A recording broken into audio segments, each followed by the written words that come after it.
So I remember leading up. I remember first getting excited, starting the medical papers, and get my doctor's appointment, meet with my bishop, stake president, and getting like I was saying before, how I've always thought about serving mission, but it was kind of become more surreal, the idea that I was going to serve a mission. And then I turned my papers in, and I remember because I was here at BYU, and so when my call came in, it came to my parents' house, and so they were going to drive down that night.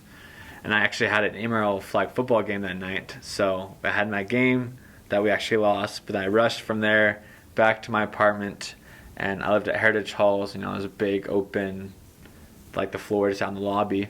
I opened my call. So, I had a lot of friends and family there. I opened my call, and it's kind of funny because when you open your call, everyone like cheers. You're like, yeah, exactly. They're super excited for you.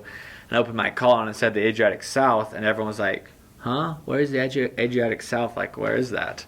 And so I read down and said Albanian, speaking Albanian. So we looked at the map and got a better idea of where it was. And so, of course, that night I started doing some research on where it was, on what it was like, and just kind of getting an idea for just with all that excitement that, oh, wow, like I'm actually serving a mission. Like, growing up, you see the missionaries and you think they're on this pedestal almost, and that they're just such different people, but in reality, then you become that person. It's just kind of cool to see that transition. Like, I knew that, when I got my call, yeah, that was from God, but when I got that personal testament, I guess you could say, was on my mission when there was this family I taught that actually tracked it into my companion and I did at like 9 o'clock at night. And to not go into too much detail with them, but basic idea was they were a family just down on their luck. It was the Lazo family was their names. There's a lot of was going wrong, and the way they described it, as I talked to them later, was the day when we knocked on their door, it was if like it was they're on the lowest of lows, just worst day ever for all of them, and as if the way they described it was as if angels had come to their door, and like just hearing, because you hear stories like that growing up in the church, and it's so cool just to hear like you were that personal angel for them. And so when I heard that story, I was just like the rest, and like that was about halfway through my mission, or no, more towards the beginning of my mission. Like after that experience, it was like obviously I'm going to go out and still do missionary work and find people and bring people a little closer into Christ. But now I know, like, I've done what I was supposed to do. Like, I was called to serve here for this family specifically. So that was when I really received a testimony that this was the mission for me. So you had initially the dad. He had a huge smoking problem. Like, when we first taught them, he would never be the lessons. So in Albania, there's a big problem with work or lack of work. And so he was always looking out for work, trying to provide for his family.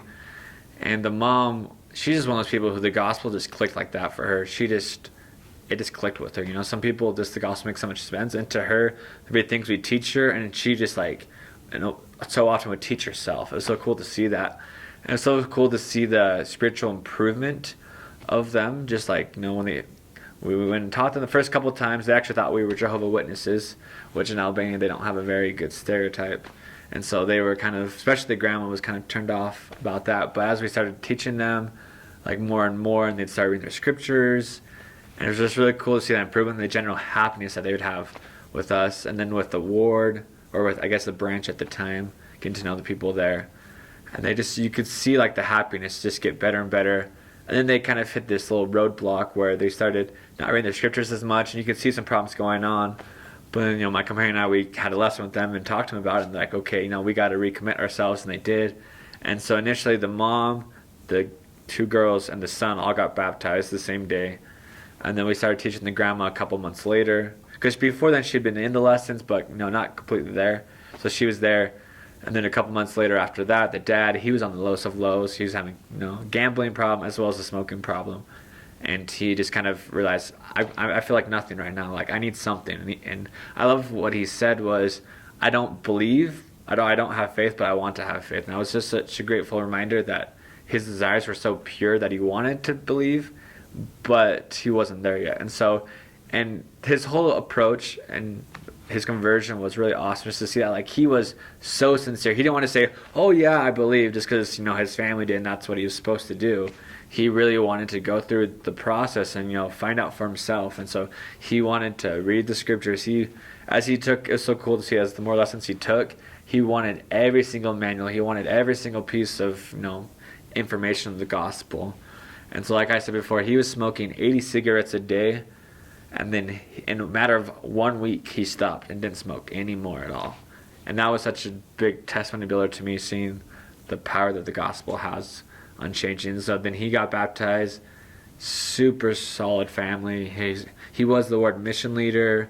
Just very passionate about mission and work. The whole family is in general. They're a lot happier. They still have their daily problems, but you can see the gospel has changed their life so much, and they attribute that to the gospel. They stay upbeat. They know that God's good to them. That life's hard, but God is good to them, and so it's cool just to see that entire conversion process for them.